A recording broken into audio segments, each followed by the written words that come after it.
Hi everyone, Mike Protack again to talk about healthcare. An issue that's very hot and heavy in the state of Delaware and of course in the national arena also. And our friends at Delaware Liberal have had a very good post today. Hey, what about single payer? Why can't we do that?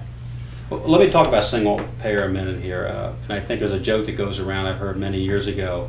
If you think healthcare costs a lot now, wait till it's free.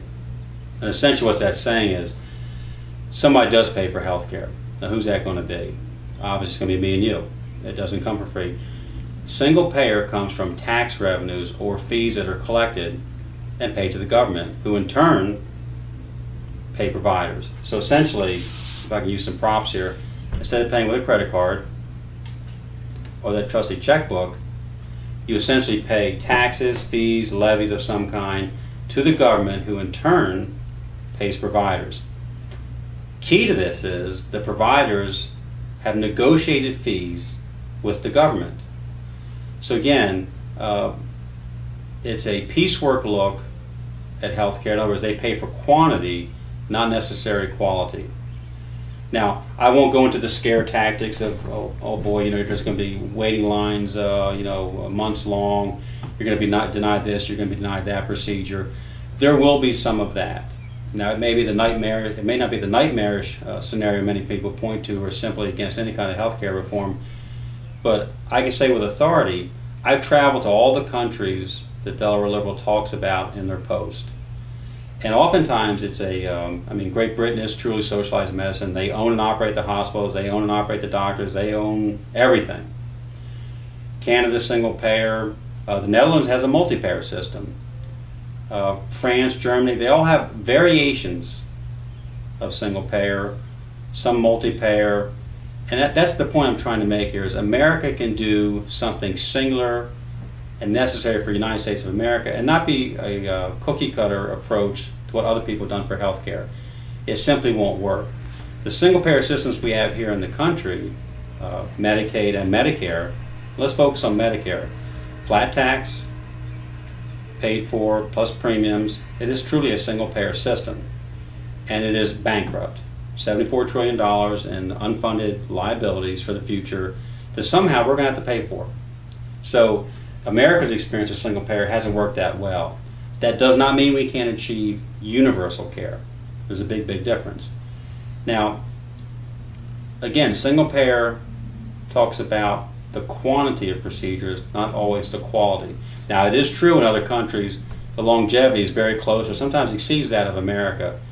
That doesn't validate necessarily single payer as much as it validates that we spend too much money that's oftentimes wasteful or inefficient in the pursuit of that longevity. It doesn't necessarily validate single payer, it just says we're wasting a lot of money.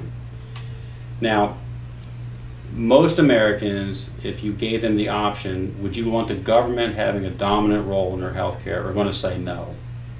That is the biggest obstacle to single payer. Now, I've read all the reports, all the surveys, all the analysis that Delaware Liberal quotes, and there are nuggets in each one of those reports that point to, let's do something a little bit better.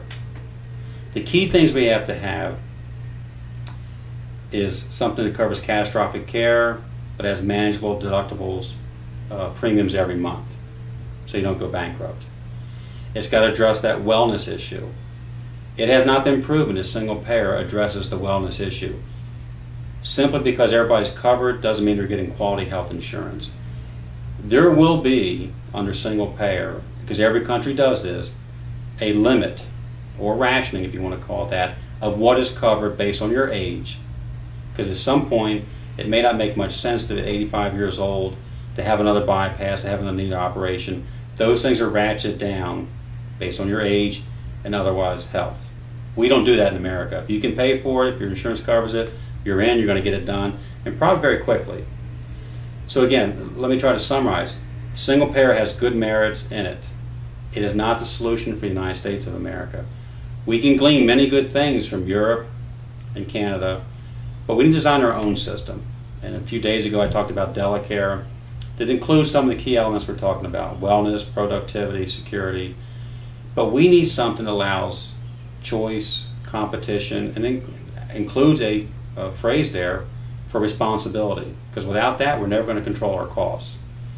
So we can certainly take a look at single payer to find out the things that mean something to us, but again, You're saying instead of you and I showing up with our checkbook or our credit card, essentially our tax revenues are going to be transferred to the government. They're going to be transferred at a negotiated, very low rate probably, to providers. And that's one of the reasons why the AMA in many respects has been right on about denying the pursuit of single payer, because it reduces how much money they make. And a glaring example is the country of France. Their doctors make a whole lot less more than American doctors, and that's how the system stays solvent, by paying doctors a whole lot less. So yes, everybody's covered. Physicians make a whole lot less. The other thing single payer tends to miss, and people also forget this, is innovation. Our country does have profit built into healthcare. Now, I'm against profiteering, the exorbitant executive salaries. That does nothing for healthcare. But you have to have some profit motive at the ground level for healthcare to have new cancer drugs, new diabetes treatment, new all kinds of treatments for diseases. In the past, we said, well, maybe we can't do something about it. Now we can. Single payer will drown that out. That's a fact of life. So again, I salute the guys at Delaware Liberal for saying, why not single payer? But in the end, it just won't work. Other countries have proven that.